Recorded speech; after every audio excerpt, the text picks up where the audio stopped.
I don't know if you've noticed, but Disney has kind of fallen off recently. I mean, if we just look at their list of 2023 films, we only have one like surefire box office smash hit here in Guardians of the Galaxy Volume 3.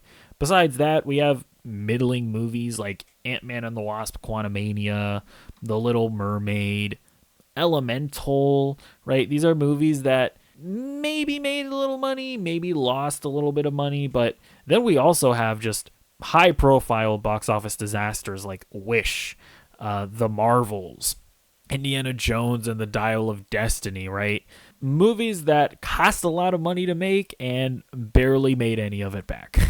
And this is a studio that, when we look at a year like 2019, for example, they put out Avengers Endgame, which is the biggest movie of all time, Captain Marvel, which, crossed $1 billion, Aladdin, which was god-awful but somehow crossed $1 billion, Toy Story 4, which crossed $1 billion, The Lion King, which is the highest grossing animated film in the history of cinema. I mean, Frozen 2 they put out that year. Say what you will about The Rise of Skywalker. That was a $1 billion movie. I mean, this was a studio that was just casually pumping out $1 billion hits. So, I mean, what happened here?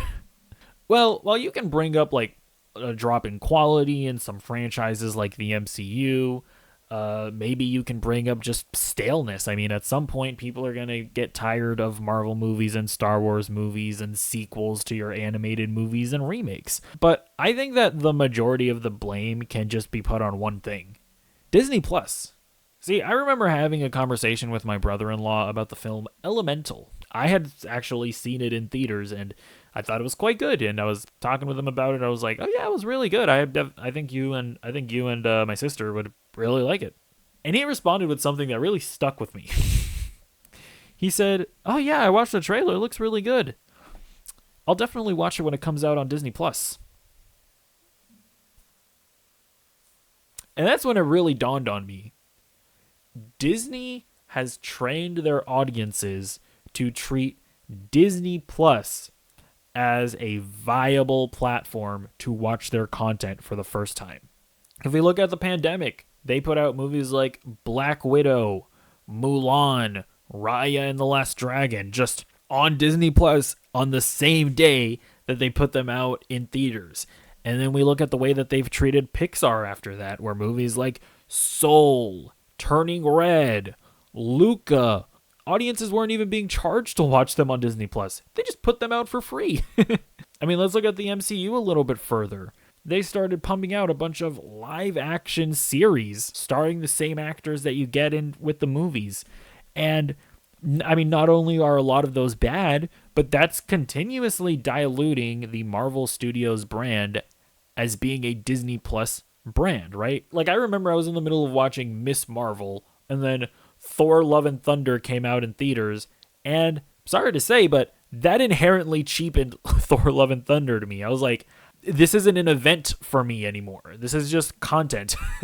And when we look at the live action remakes of their animated movies, it's like, no wonder people aren't going to be as eager to turn out to watch a Little Mermaid remake when you just put out the Pinocchio remake on Disney Plus. You just put out Peter Pan and Wendy on Disney Plus. You put out like Lady and the Tramp on Disney Plus. It's like Disney has simply trained their audiences that, oh yeah, you can just watch this stuff on Disney Plus. There's no reason for you to go out to the theater to watch it. In 45 days, it's going to show up on Disney Plus anyways. And this is something that I've been saying for years at this point ad nauseum on this channel. But I think Disney is finally recognizing this. Because during an earnings call, Disney has announced that we are getting a Moana sequel this year in November of 2024.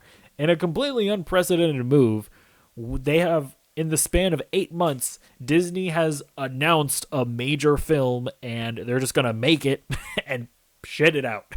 And while that's normally a severe cause for concern, I think it's only a minor cause of concern, because what they're actually doing is they're taking a Moana series that was going to air on Disney Plus, and they're reworking it into a feature film.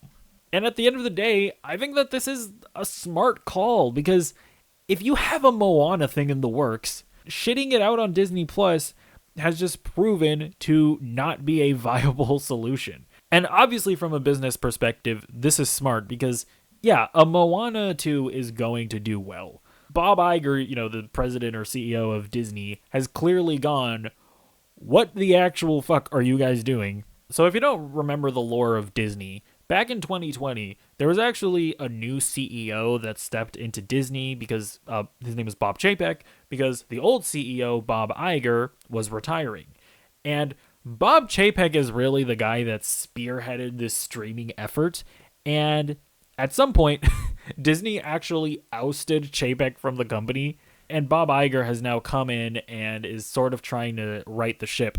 So I would imagine that Bob Iger went into like Disney Animation Studios or whatever, and they were like, "Oh, I see you guys are making a Moana project. Oh yeah, that seems like it's probably gonna do great for us in theaters." And they were like, so actually, this is a TV show that we're just dumping on Disney Plus." And Bob Iger was probably, "I'm sorry, what?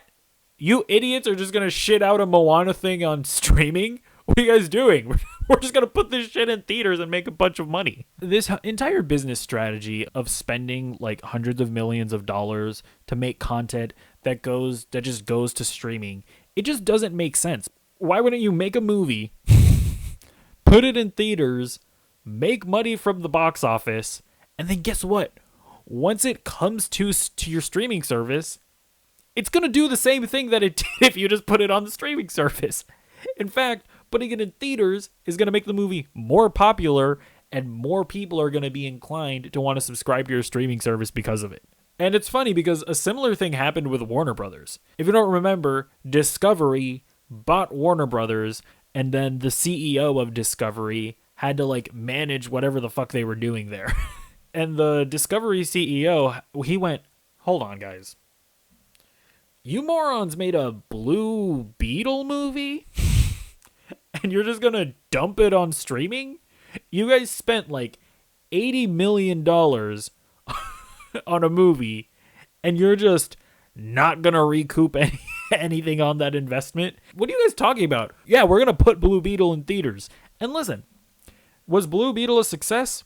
Absolutely not. Lowest grossing movie in the DCEU. That being said, it made like $130 million. And that's $130 million more dollars than they would have made if they had just dumped it onto HBO Max. And just to go back to Moana for a second, they also said in this investors call that Moana was the most streamed movie of 2023 on any platform in the United States. Moana was a movie that was theatrically released and beat out in 2023 all of your straight to Disney Plus movies. All of the movies that you spent like hundreds of millions of dollars working on, that you made no money off of, that you just dumped onto Disney Plus. Moana, that thing came out in 2016 in theaters and beat out all of your movies. Clearly, in my opinion at least, making really expensive movies and dumping it on your streaming platform, it's just not worth it. It cheapens your brand, and it makes people less inclined to pay tickets to go see your movies in theaters. I have been vindicated. As always, I am correct. And if you want to see more of my based and correct takes, well, you gotta subscribe and ring the bell and do all the things that YouTubers tell you to do at the ends of their videos. And I'll see you in the next one. Goodbye.